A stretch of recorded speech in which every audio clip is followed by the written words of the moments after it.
Selamat pagi Bapak Ibu yang dikasihi Tuhan kita Yesus Kristus. Selamat beribadah pada hari ini di rumah masing-masing. Sebelum kita memulai ibadah kita pada pagi hari ini, marilah kita persiapkan hati kita dengan bersaat teduh di hadapan Tuhan.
Supaya mereka melihat perbuatanmu yang baik dan memuliakan Bapamu yang di sorga.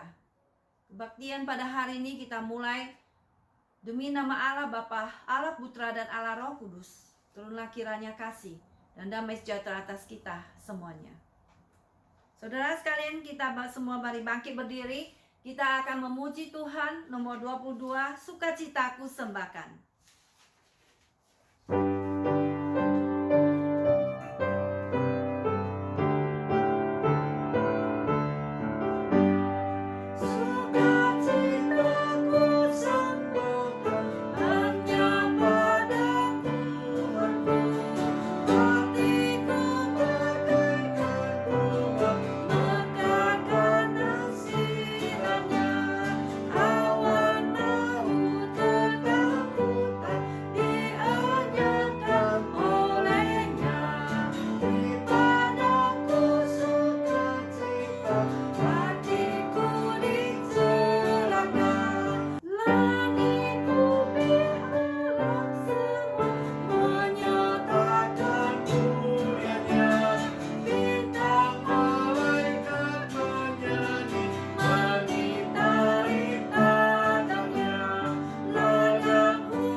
Bapa Surgawi, kami ucap syukur pada Engkau ya Tuhan. Hari ini kami boleh memuji Tuhan dan membesarkan nama-Mu. Kami boleh mendengarkan firman-Mu Tuhan.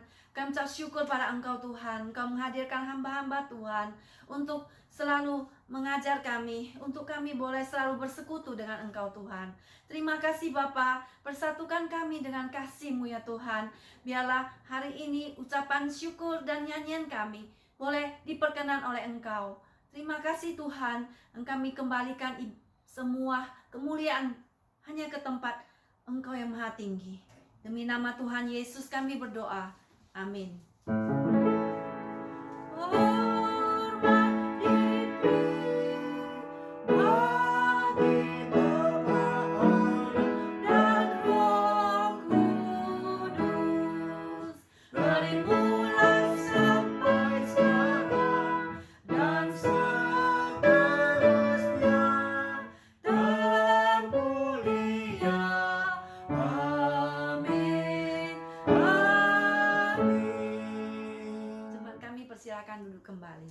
kita kembali akan memuji Tuhan. Nomor 8, masyurkan Raja. Rejoice, the Lord is King. Masyurkan Rajamu.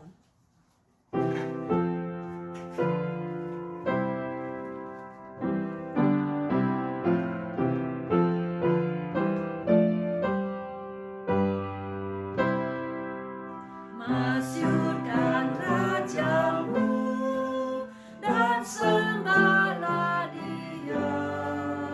Angkatlah suaramu bernyanyi bergema, bernyanyilah dengan hati bergema memuji Dia. Kristus memerintah, kasih-Nya besarlah. Ya basuh dosaku, Ya berkata tinggi, bernyanyilah dengan hati bergema memuji Dia.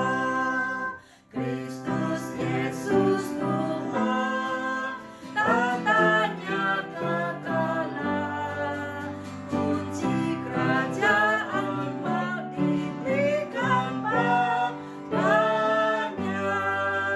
Bernyanyilah dengan hati bersemangat memuji Dia.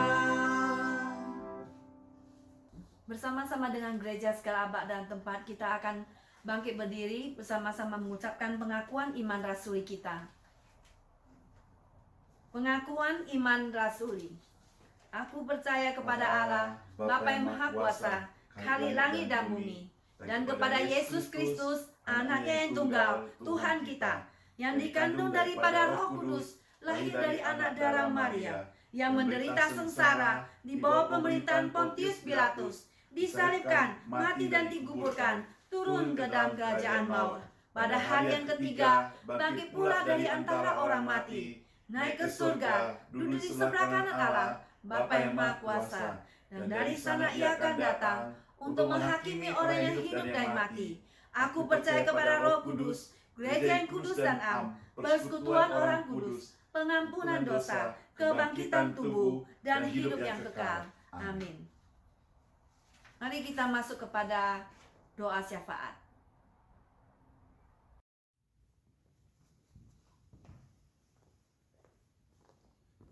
Jemaat sekalian, mari kita masuk dalam doa syafaat. Allah Bapa kami di surga, kami berterima kasih kepadamu Tuhan.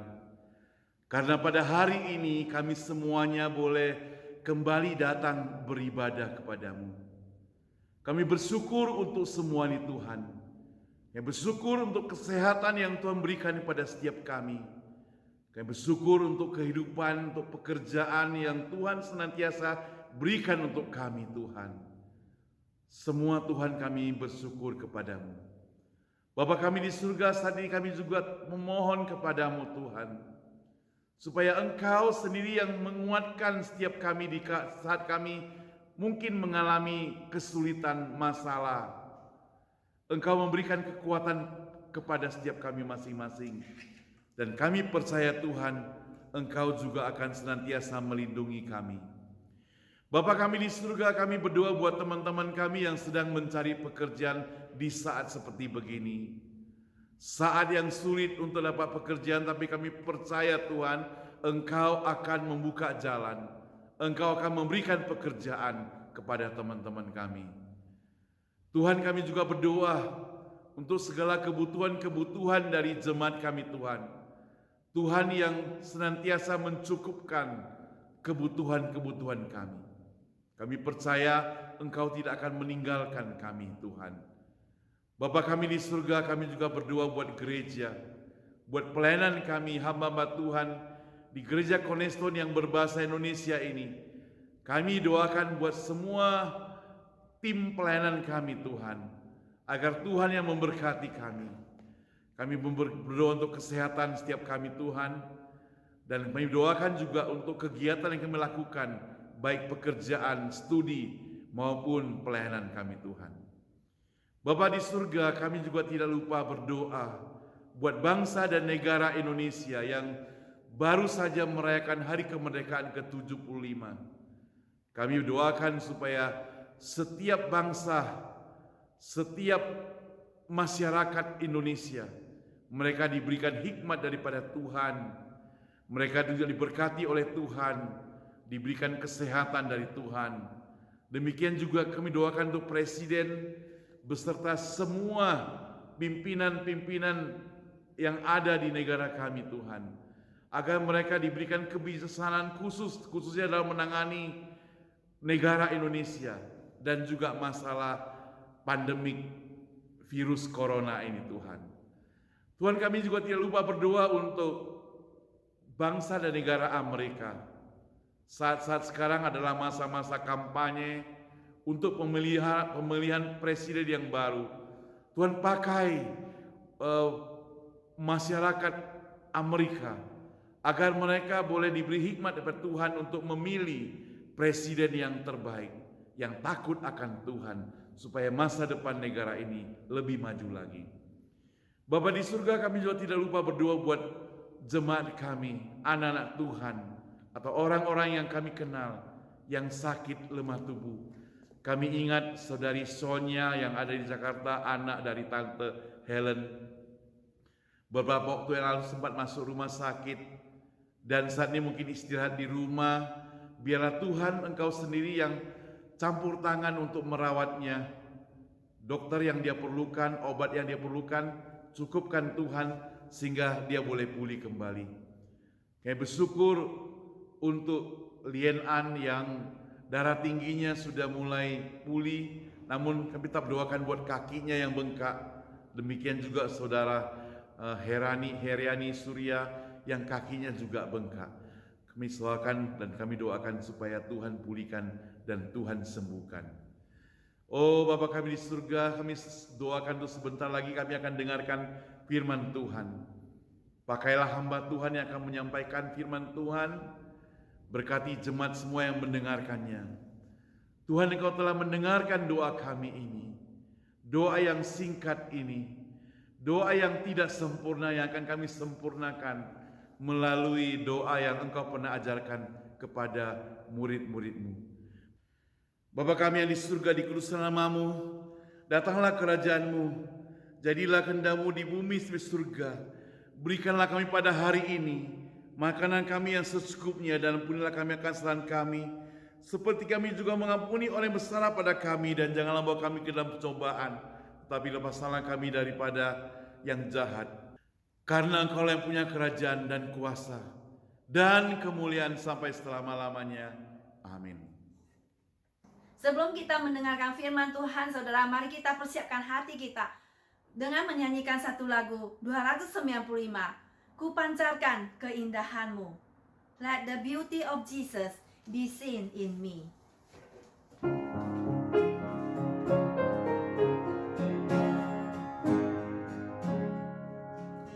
Tuhan, ku pancarkan keindahanmu dan kasih yang ajaib, kasih yang murni.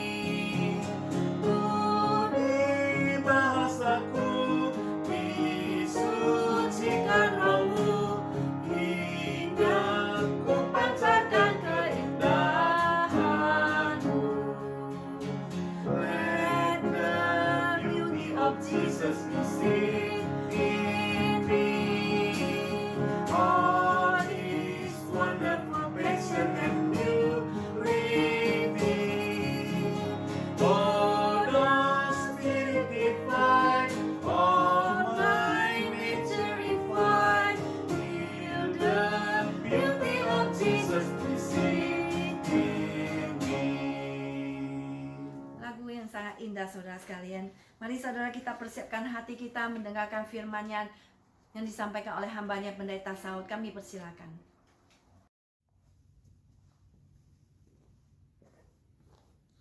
Shalom saudara sekalian, selamat berjumpa kembali. Hari ini hari Minggu, kita kembali akan merenungkan firman Tuhan. Saya mengajak kita membaca Alkitab di dalam Perjanjian Baru, Matius pasal 5 ayat 13 dan ayat 14. Matius 5 ayat 13 dan ayat 14. Demikian firman Tuhan. Kamu adalah garam dunia. Jika garam itu menjadi tawar, dengan apakah ia diasinkan? Tidak ada lagi gunanya selain dibuang dan diinjak orang. Kamu adalah terang dunia.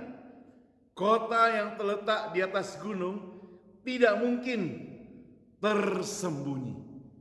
Demikian firman Tuhan yang ada di Matius 5, 13 dan 14.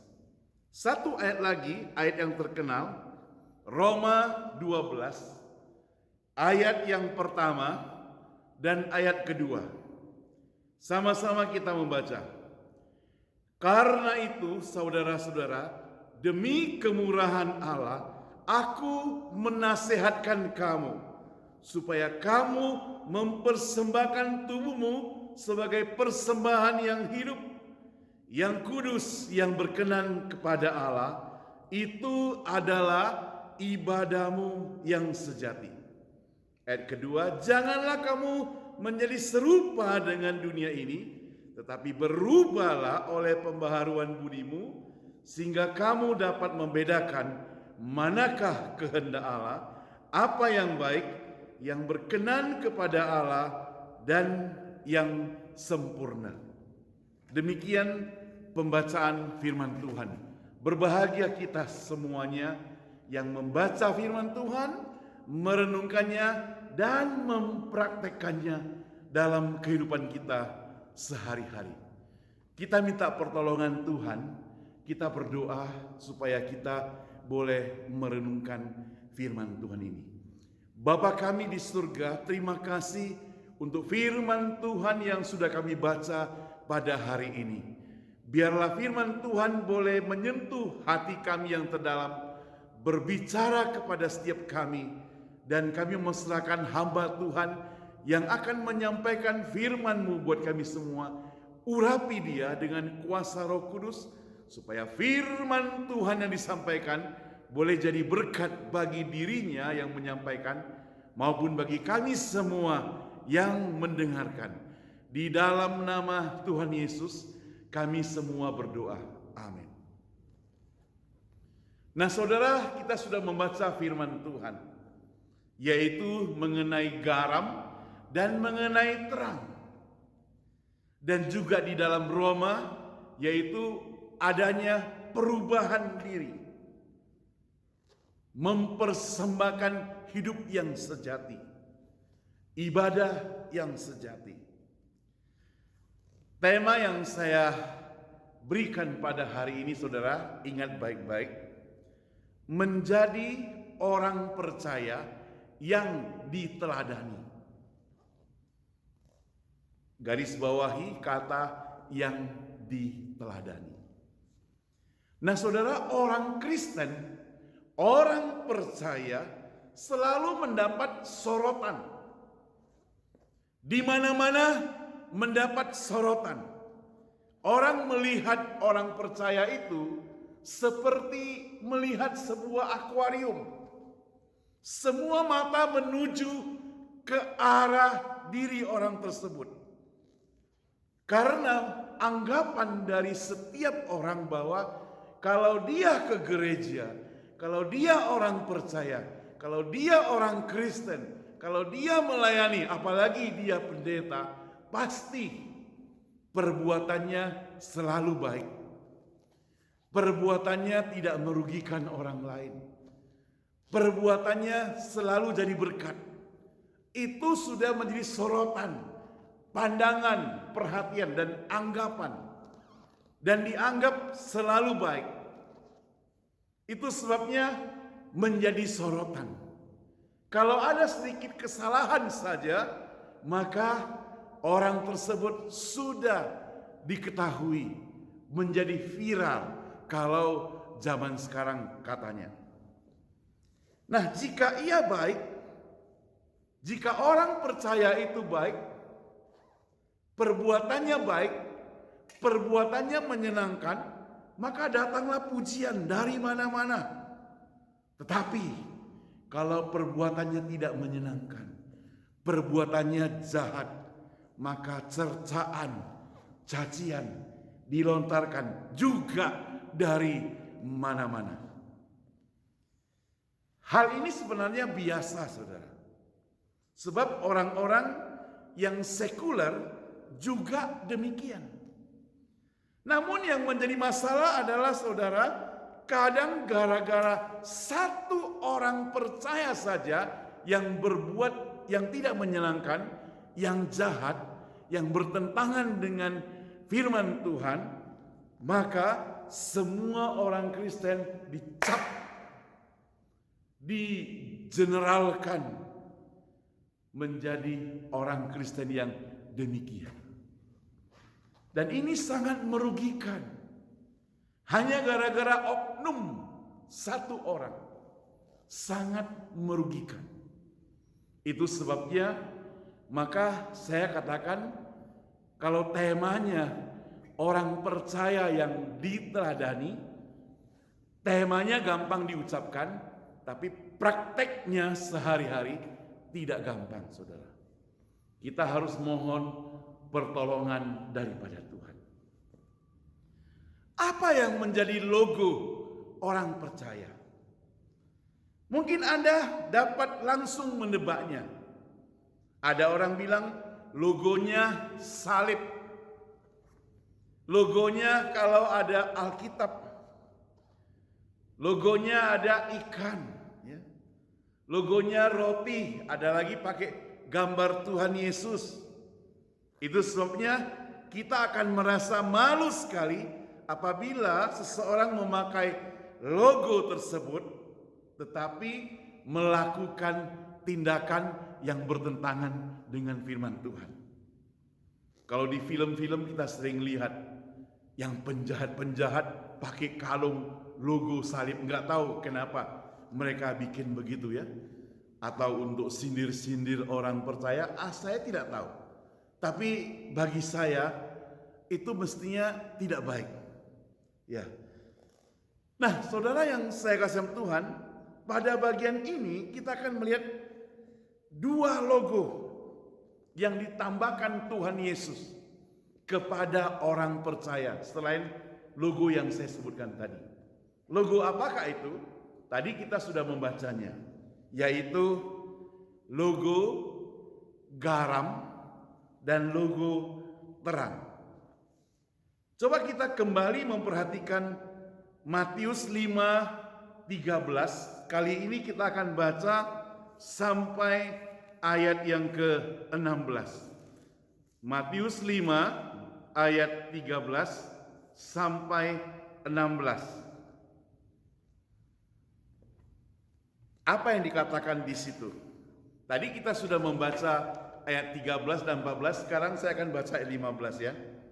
Ayat 15 bunyinya demikian. Lagi pula, orang tidak menyalakan pelita atau lampu, lalu meletakkannya di bawah gantang, melainkan di atas kaki dian, sehingga menerangi semua orang di dalam rumah. Demikianlah hendaknya terangmu bercahaya di depan orang, supaya mereka melihat perbuatanmu yang baik dan memuliakan Bapamu yang di surga. Nah, itu ayat kelanjutan dari garam dan terang dunia. Tuhan Yesus mengatakan, kamulah garam dunia. Dan dia juga mengatakan, kamulah terang dunia. Apa yang bisa kita pelajari? Saya mencatat ada 3 hal sebagai ungkapan sehubungan dengan keteladanan hidup orang percaya sebagai garam dan sebagai terang. Kita akan lihat satu persatu di sini. Yang pertama, Yang pertama, garam dan terang punya sifat yang sama, yaitu berkorban. Garam berkorban, dicairkan ya supaya bisa berguna. Terang juga demikian. Kalau dia berupa lilin, dia akan dihidupkan sebagai lilin, dilelehkan lilin tersebut menjadi terang yang berguna, dipanasi, itu terang. Jadi kamu adalah geram dan juga kamu adalah terang. Pemahaman kamu adalah garam, saudara, lebih ditujukan untuk pengertian bahwa mengawetkan.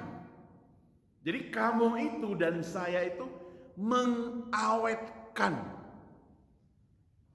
ketimbang rasa asinnya di sini ya.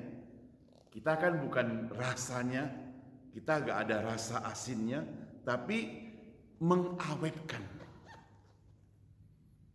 Mengawetkan apa? Mengawetkan kehidupan orang percayalah. Boleh diartikan, hendaklah kamu menyelamatkan dunia ini. Menyelamatkan, mengawetkan dunia ini. Menerangi, karena dunia ini penuh dengan kegelapan. Di dalam kegelapan itu banyak kejahatan. Engkau dan saya mempunyai tanggung jawab untuk menerangi, untuk melawan kejahatan tersebut. Jadi kalau terang itu berupa lilin, maka ia telah mengorbankan dirinya sendiri, melelehkan dirinya sendiri demi menerangi ruangan atau lingkungan. Dan bukan hanya sekedar menerangi, tapi kelak akan membawa dampak yang diterangi itu menjadi terang pula. Ada ketularannya. Hendaklah kamu selalu mempunyai garam di dalam dirimu dan selalu berdamai seorang dengan yang lain. Itu Markus 9 ayat 50. Jadi garam itu juga mengawetkan hubungan dengan orang lain sebagai perdamaian, menciptakan kebaikan, mengawetkan hubungan kita supaya dunia ini tetap, supaya orang percaya bisa dibawa kembali. Jangan sampai mereka itu hancur. Kita adalah garam, kita adalah terang. Contoh, garam dan terang itu tidak boleh sampai ya terpengaruh. Kalau ada terang, pasti ruangan itu akan jadi terang. Kalau makanan yang engkau masak taruh garam, pasti akan rasanya asin. Gak mungkin kalau kita di rumah masak makanan taruh garam jadinya manis. Gak akan demikian. Jadi garam dan terang itu selalu menang. Garam dan terang tidak ada gunanya kalau ianya tidak mau berkorban. Kalau garam mau tetap dalam segumpal garam, tidak mau meleleh, gak ada gunanya. Kalau lilin terang dalam segumpal terang saja, tidak mau menjadi terang, juga tidak ada gunanya. Contoh konkret, kita sebagai orang percaya yang dikatakan garam dan terang. Kalau melihat, mendengar ada orang yang mengalami kesulitan, ya, maukah kita mau menolong dia? Saudara, menolong orang yang dalam keadaan kesulitan itu gampangnya kalau kita dalam keadaan tidak bermasalah. Di waktu pandemik seperti sekarang ini, untuk menolong orang yang dalam kesulitan, rasanya tanda kutip agak sulit karena manusia itu selalu egois memikirkan diri sendiri. Hitung-hitungan, mau tolong gak ya? Nanti kalau saya tolong dia, uangku habis. Nanti kalau saya tolong dia, waktuku habis. Nanti kalau saya tolong dia, saya masih perlu, ya. Jadi selalu ada hitung-hitungan. Tuhan mau katakan pada kita, jangan berhitung-hitungan. Walaupun di masa yang sulit ini. Karena terang tetaplah terang, garam tetaplah garam. Waktu kita hitung-hitungan supaya kita tidak menolong, itu berarti garam kita itu sedang tawar. Terang kita itu sedang tidak bercahaya. Nah saudara, itu sebabnya maka kita itu harus memiliki niat. Paling sedikit niat untuk melakukan sesuatu menjadi terang dan menjadi garam. Apa niatmu? Saya mau bertanya, selama pandemik ini, pernahkah engkau berniat memikirkan sesuatu untuk kebaikan orang lain? Pernahkah itu? Siapa saja, mungkin itu teman baikmu, orang yang paling dekat dengan kamu, tetangga sebelahmu. Pernahkah engkau berniat untuk lakukan sesuatu buat orang tersebut? Nah saudara, puncak perhatian orang-orang luar khususnya kepada orang percaya adalah tingkah laku orang percaya itu sendiri. Mestinya kehidupan orang percaya itu harus menjadi kesaksian. Jadi dari sononya standar kehidupan orang percaya itu sudah dianggap tinggi. Levelnya lebih tinggi. Jadi kalau orang sekuler levelnya ini, maka orang percaya mesti level begini. Orang sekuler menganggap orang percaya itu begini.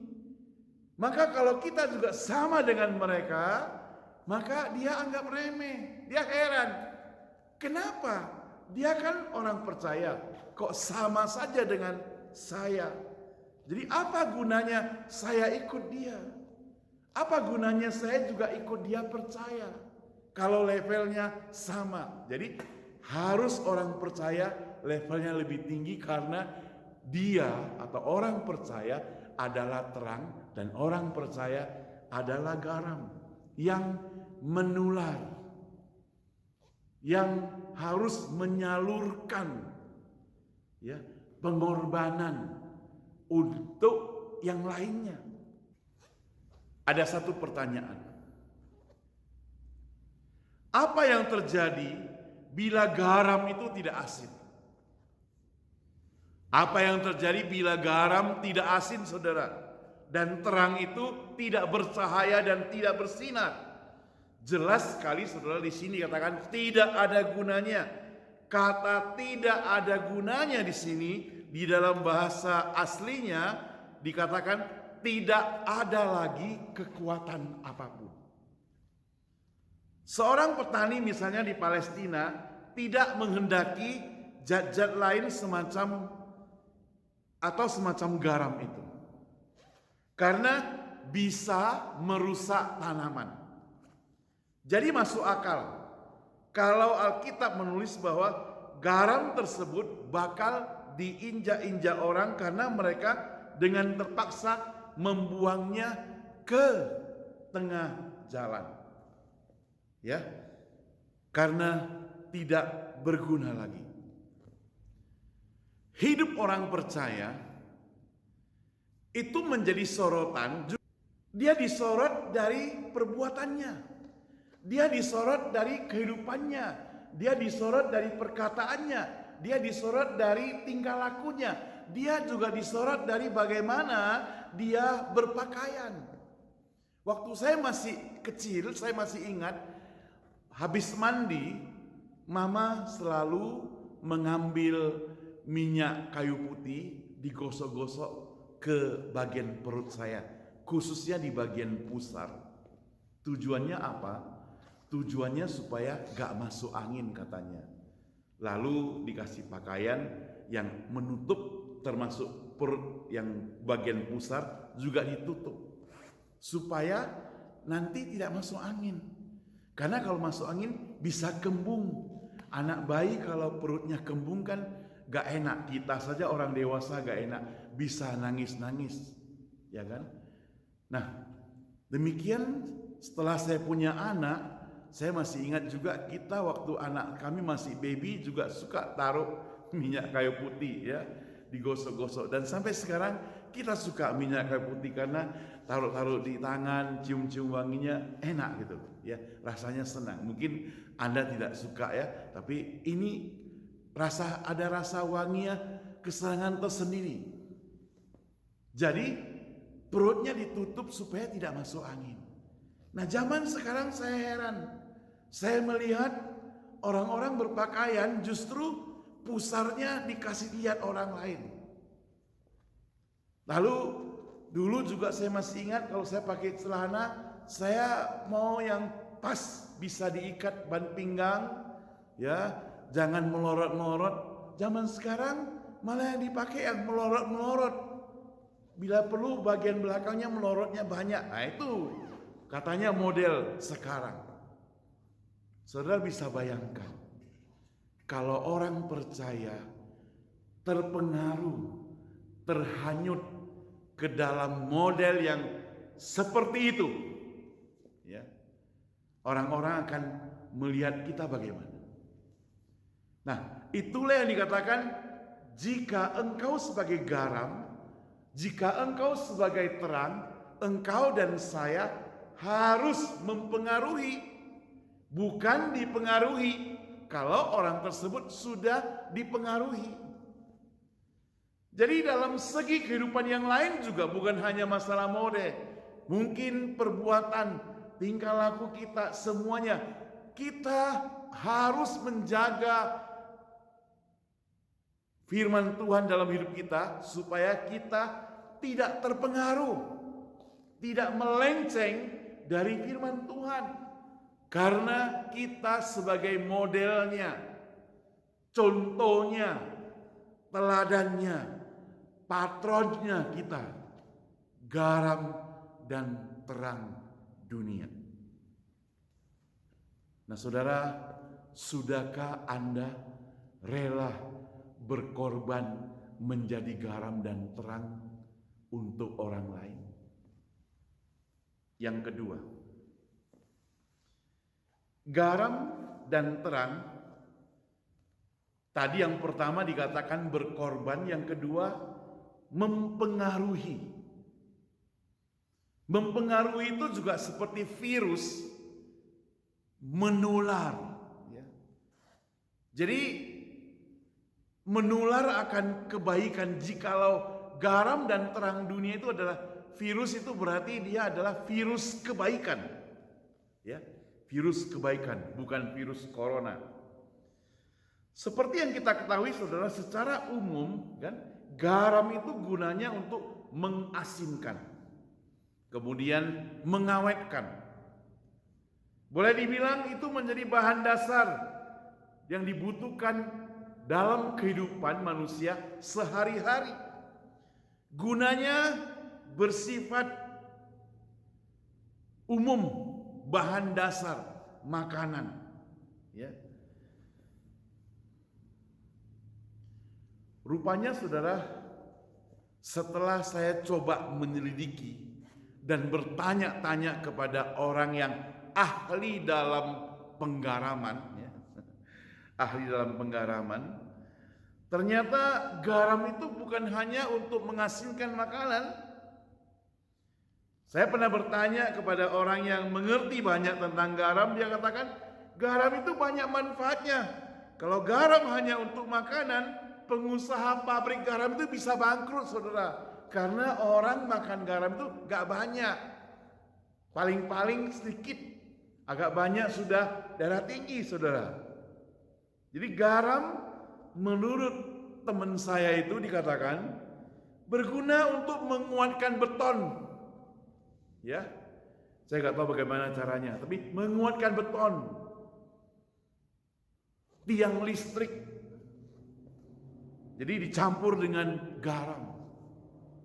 Garam juga untuk buat es krim kan ya. Garam juga untuk dipakai kalau waktu musim salju itu taruh garam gitu ya. Itu semua dipakai garam. Garam-garam yang kasar-kasar semuanya dipakai. Selain garam itu berkualitas untuk hal yang menguntungkan, tapi garam itu bisa juga merugikan, saudara. Kalau dia itu tidak berguna bagi orang. Jadi kita orang percaya bisa menguntungkan orang, kadang perbuatan kita juga bisa merugikan orang. Mereka yang hidup di pantai, karena air laut asin, seringkali di bawah mobil itu mobilnya itu berkarat, sehingga kalau saudara yang punya rumah di tepi pantai beli mobil baru pertama harus taruh anti karat. Mungkin sekarang sudah lebih canggih lagi, gak perlu begitu. Dulu selalu ada disemprot anti karat begitu. Karena cepat sekali berkarat kalau engkau rumahnya di tepi pantai, kena angin asin, ya, cuci mobil asin, lalu berkarat. Ya. Nah, jadi bagi orang-orang yang demikian tentunya garam gak ada gunanya bagi dia, karena bisa bikin karatan. Terang, saudara, terang juga demikian. Ia akan berguna kalau cahayanya dapat menyinari sekitar. Jika kita memiliki lilin, maka dampaknya lilin itu akan menyinari. Jika kita memiliki lampu, lampu itu juga untuk menerangi. Ya. Zaman dulu orang pakai lampu kapal. Ya, saya suka lampu kapal ya, yang pegangan itu ya kita bawa kemana-mana. Kalau camping apa kita bawa lampu kapal, pramuka gitu bawa lampu kapal. Nah, saudara, diceritakan suatu hari ada seorang penjaga rel kereta api. Dia itu dibebaskan dari pengadilan, tidak bersalah, boleh pulang ke rumah, tetapi hatinya merasa sangat gundah gulana. Dia tidak bisa tidur, tidak punya nafsu makan. Dia merasa tidak tenang, dia merasa bersalah sekali. Itu sebabnya di tengah malam itu dia telepon temannya. Dia katakan, saya ada masalah, saya ada persoalan, tapi saya sulit menceritakan ke orang-orang. Apakah engkau bisa saya percaya? Saya mau ceritakan kepadamu. Temannya bilang, ceritakanlah, saya akan merahasiakannya. Dia katakan begini ceritanya. Beberapa minggu lalu, saya kan kerjanya sebagai penjaga rel kereta api. Lalu di tengah malam itu, ada sebuah mobil ditabrak di pintu palang kereta api, sehingga orangnya meninggal dunia. Lalu saya dibawa ke persidangan. Di situ saya ditanya beberapa pertanyaan oleh hakim. Hakim bertanya demikian, apakah waktu kejadian itu engkau ada di tempat? Maksudnya di pos penjagaan rel kereta api? Ya, saya katakan saya ada di tempat. Apakah engkau tertidur saat itu? Saya katakan saya tidak tidur. Ya memang saya tidak tidur waktu itu. Kereta api lewat, saya melihatnya. Bahkan saya melambai-lambaikan lampunya. Hakim bertanya, benarkah engkau melambai-lambaikan lampu itu? Dia bilang, benar. Saya melambaikan lampu-lampu. Saya pegang dengan kuat-kuat. Saya masih ingat saya melambai-lambaikan.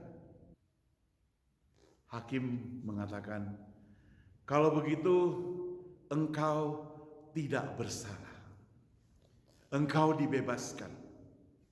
Yang bersalah adalah pengemudi mobil itu.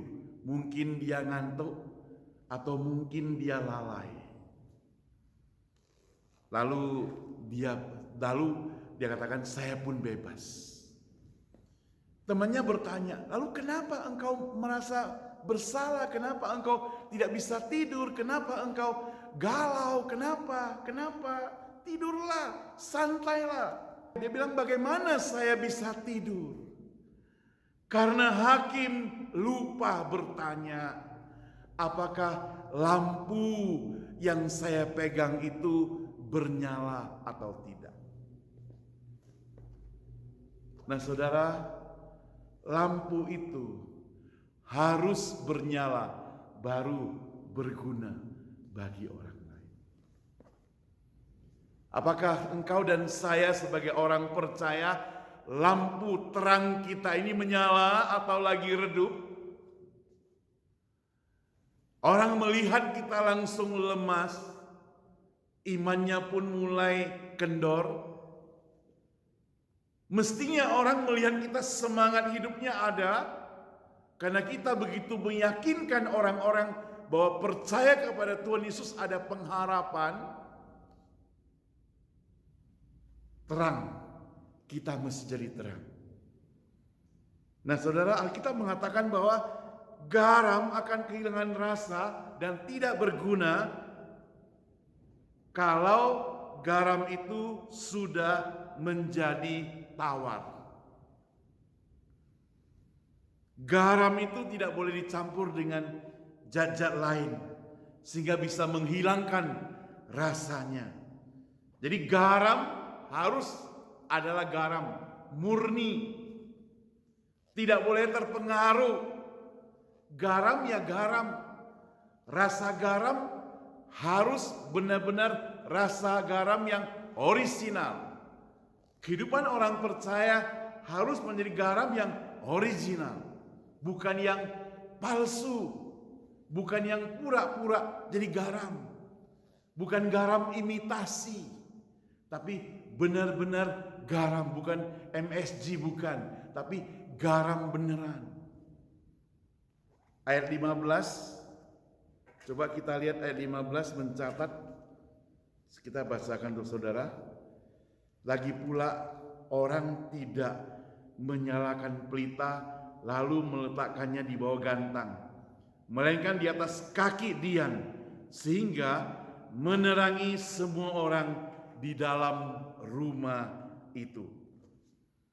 Dikatakan bahwa mereka tidak perlu khawatir sebab orang Kristen memang demikian, ia seperti kita yang terletak di atas gunung yang tidak mungkin tersembunyi. Kemudian pada ayat 16 disebutkan bahwa terang itu yang dimaksud merupakan perbuatan dalam kehidupan sehari-hari yang berdampak buat orang lain, dampak positif buat semua orang. Di Alkitab ada dua teladan yang perlu kita ikuti. Daniel, Yusuf, ada banyak lagi sebenarnya. Mereka yang berdua ini dalam Alkitab, waktu mereka berdua ini hidup dalam waktu yang berbeda. Tetapi mereka mengalami kesulitan, pencobaan, godaan yang hampir sama. Namun ada kekuatan yang berasal dari Tuhan, sehingga mereka tetap menjadi terang, tetap menjadi garam. Ya, Daniel dan Yusuf tidak jatuh ke dalam dosa. Dan saya pikir kita semua perlu berdoa pada Tuhan supaya Tuhan meluruskan jalan kita, supaya ada godaan pun, ada kesulitan pun, ada masalah pun, ada tekanan pun, kita tidak sampai meninggalkan Tuhan, jatuh dalam dosa. Yang terakhir, saudara, yang ketiga, garam dan terang sifatnya menjadi berkat. Nah, garam dan terang mestinya akan menambah nilai atau menjadi nilai tambah bagi orang lain. Garam bisa menggarami, demikian juga terang menerangi. Sekali lagi, garam dan terang yang tidak menambah nilai, maka tidak ada gunanya. Jadi begitu garam, begitu terang menularkan ke orang lain itu akan nilainya bertambah. Sebagai orang percaya kita masing-masing, kalau kita berteman dengan orang lain, berteman dengan teman kita mesti terpengaruh akan kebaikan kita. Nah, itu namanya nilainya bertambah. Tetapi kalau kita berteman dengan orang lain, kita terpengaruh oleh perbuatan teman kita yang bertentangan dengan Tuhan. Itu artinya garam kita tidak berguna. Garam kita tawar. Terang kita tidak terang. Terang kita lagi redup. Jadi setiap orang percaya ketika dia berhadapan dengan orang lain, orang itu mesti memiliki nilai tambah. Ya, memiliki nilai tambah. Karena kita datang untuk memberikan nilai tambah. Kita datang bukan untuk mengurangi dia. Kita datang bukan untuk membuat dia marah. Kita datang bukan membuat dia rugi.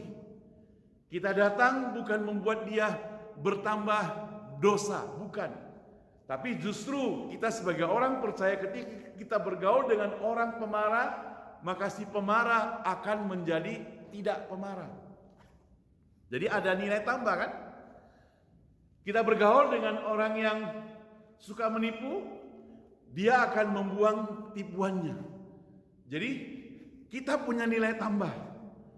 Kita bergaul dengan orang yang mungkin suka boros. Ketika kita bergaul dengan dia menjadi hemat. Ini pengaruh kita. Pengaruh nilai tambah. Sangat penting, ya. Nah, inilah yang dikatakan dengan menjadi berkat. Nah, saudara, gampang tidak?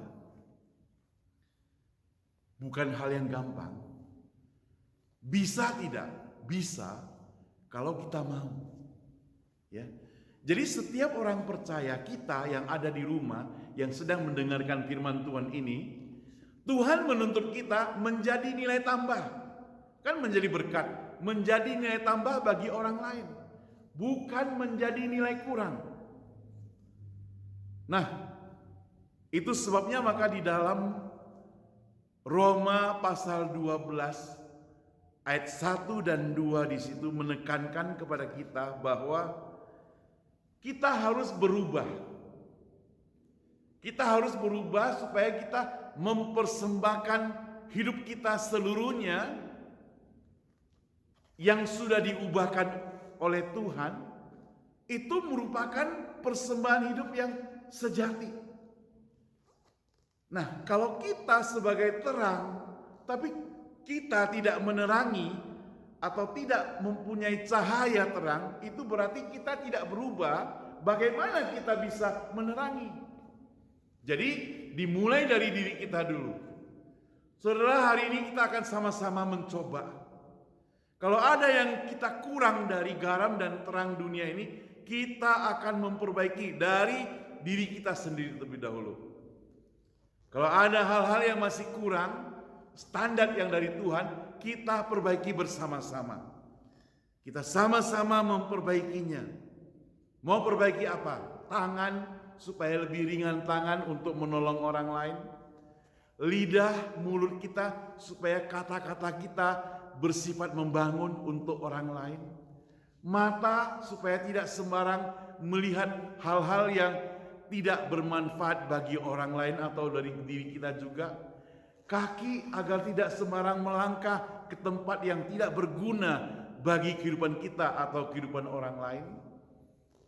Kehidupan kita akan menjadi nilai tambah bagi orang lain. Jadi ketika orang lain bergaul dengan kita, ketika anak-anak kita bersama-sama dengan kita, ketika teman-teman kita bersama-sama dengan kita, mereka akan melihat, oh, orang ini beda, ya. orang ini memang patut jadi jempol. Tapi kalau jadi kelingking, gosip boleh gak? Dalam hal ini gosip boleh, tapi gosip tentang kebaikan orang. Catat, saya putuskan hari ini kita boleh gosip, tapi gosip tentang kebaikan orang. Silakan bergosip, tapi tentang kebaikan orang. Ya, kita putuskan hari ini boleh gosip. Gosip tentang kebaikan orang, kalau kebaikan orang itu jadi gosip, maka itu akan menjadi berkat. Kalau keburukan orang jadi gosip, maka makin dicerita, makin tidak menjadi berkat. Amin, saudara. Maukah kita jadi berkat? Gosiplah tentang kebaikan. Gosiplah tentang kasih sayang Tuhan. Silakan bergosip tentang kebaikan Tuhan Yesus. Jadi apa yang bisa kita pelajari hari ini, saudara? Pertama, tadi kita sudah katakan bahwa garam dan terang sifatnya berkorban. Kedua, mempengaruhi. Dan yang ketiga, menjadi berkat.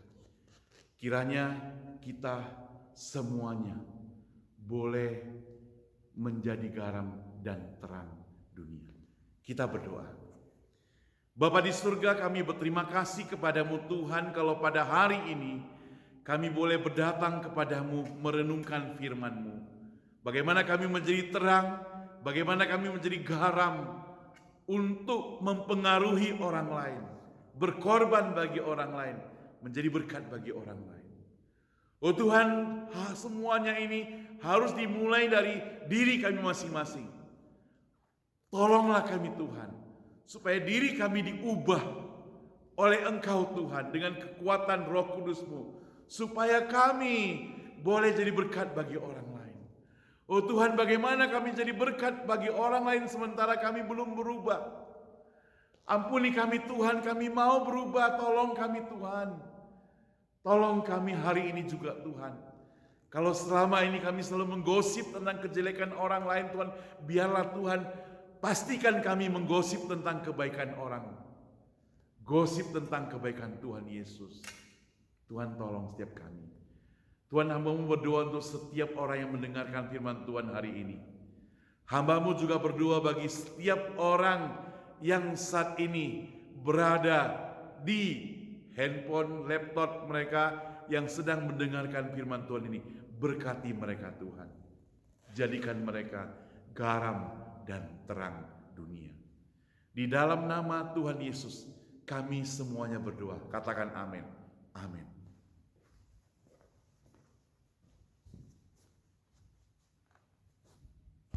Kita mengucapkan banyak terima kasih kepada Pendeta Saud yang telah menyampaikan firman-Nya.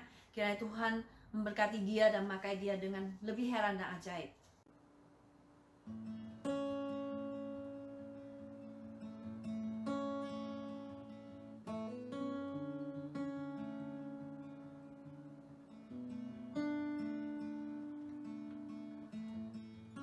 There's nothing worth more that could ever come close. Nothing can compare. You're all living hope. Your presence, Lord.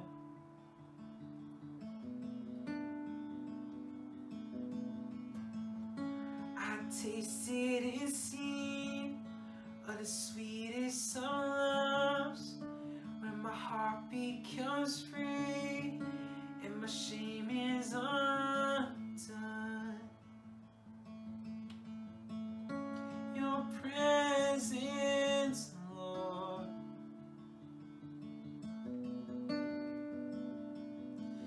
And Holy Spirit, you are welcome here. Come flood this place and fill the atmosphere. Your glory, God, is what I our hearts long for, to be overcome by your presence, Lord. By your presence, Lord.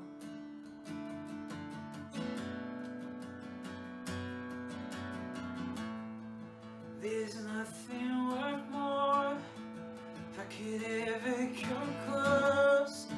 Nothing can compare. You are living up. Yes, Father, your presence, Lord.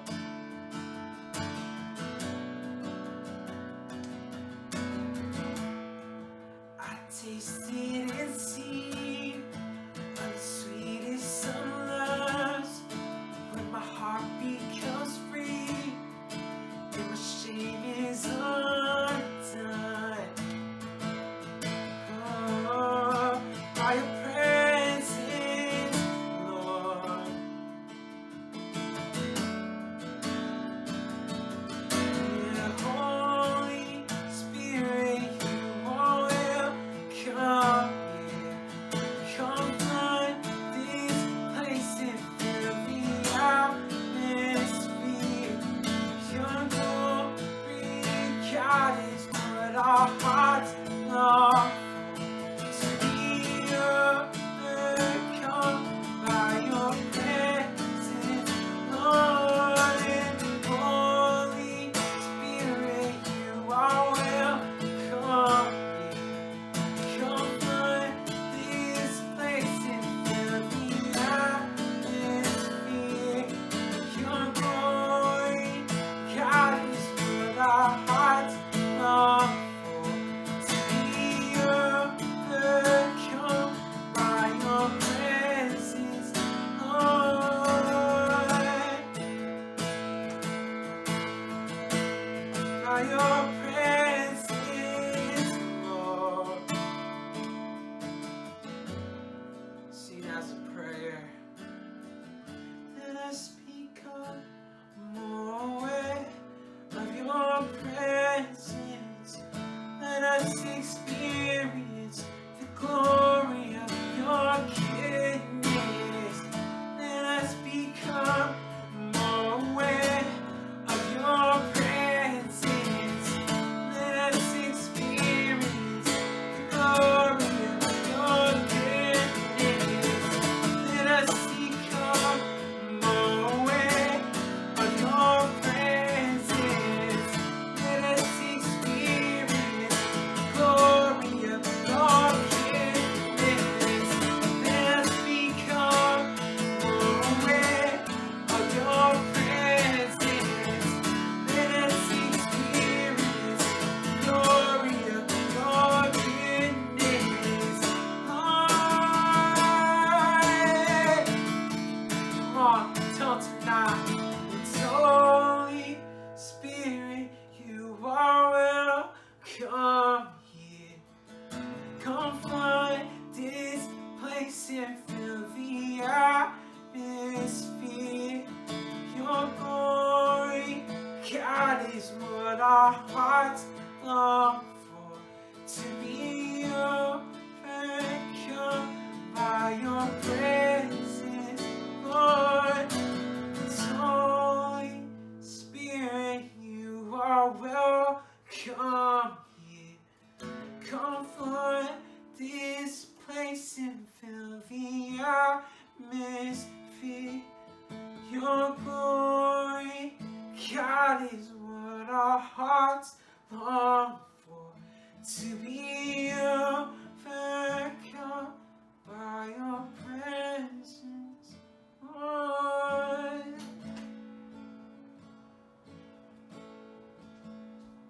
Your presence, Lord.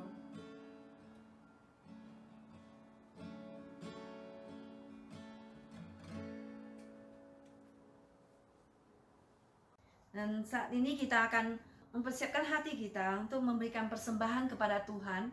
Mari kita menyanyikan lagu 326. Jadikan aku saluran berkat. Make me a blessing. Mari saudara kita menyanyikan lagu ini untuk persembahan kita kepada Tuhan. 326. Jadikan aku saluran berkat.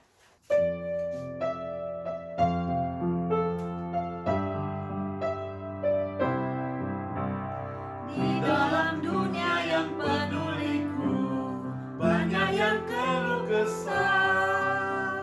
Bawa terangnya ke tempat gelap itu yang susah dihiburkan. Jadikan aku saluran berkat dan pemancar kasih Kristus. Dengar doaku dan jadikanku saluran berkat bagi umatnya. Beritakan tentang kasih Tuhanmu, tentang pengampunannya. Bawalah mereka kepadanya dengan saksi hidupmu. Jadikan aku saluran berkat dan pemancar kasih Kristus. Dengar doaku dan jadikanku saluran berkat bagi umatnya. Puji Tuhan. Tuhan kita adalah Tuhan yang baik. Tuhan senantiasa memberkati kita. Saudara sekalian, mari kita semua bangkit dan berdiri. Kita akan sama-sama doa untuk doa persembahan. Bapa Surgawi, kami mengucap syukur pada Engkau ya Tuhan. Engkau senantiasa menyertai kami dimanapun kami berada Tuhan. Di dalam masa pandemi ini pun Tuhan, Engkau tetap memberkati kami Tuhan. Saat ini Tuhan, kami kembalikan apa yang sudah Tuhan berikan pada kami. Dengan sebagian yang sudah Tuhan percaya pada kami, Tuhan, kami kembalikan pada Engkau. Biarlah semua yang telah kami berikan ini boleh menjadi berkat bagi orang lain dan juga boleh memperluas kerajaan-Mu Tuhan. Terima kasih Bapa. Sucikan dan kuduskanlah semua persembahan ini Tuhan. Dan juga Engkau berkatilah tangan-tangan semua yang telah memberinya. Hanya di dalam nama Tuhan Yesus, Juru Selamat kami, hidup kami, mengucap syukur. Amin. Mari kita tetap berdiri, kita akan menyanyikan lagu doksologi disertai doa berkat dan amin song.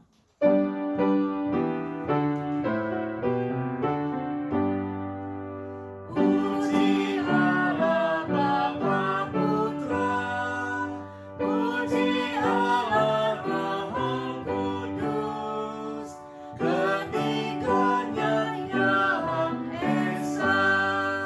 Mohon selamat sumber berkat. Amin.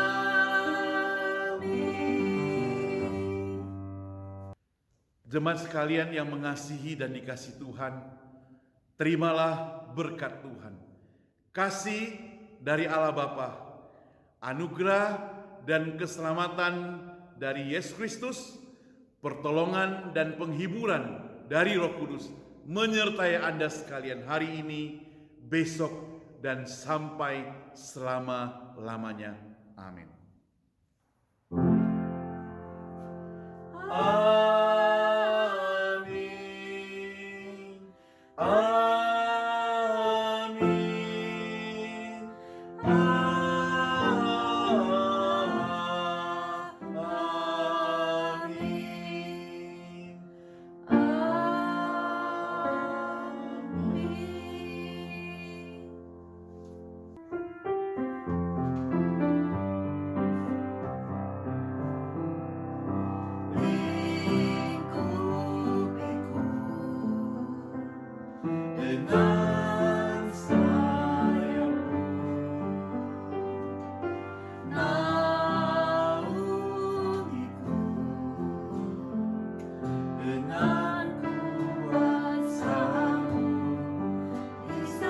badai bergelora,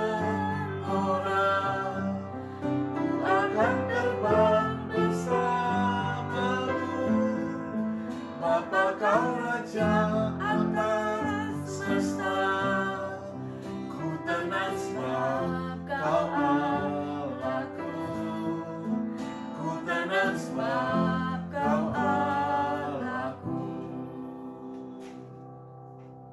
Saat teduh kebaktian selesai.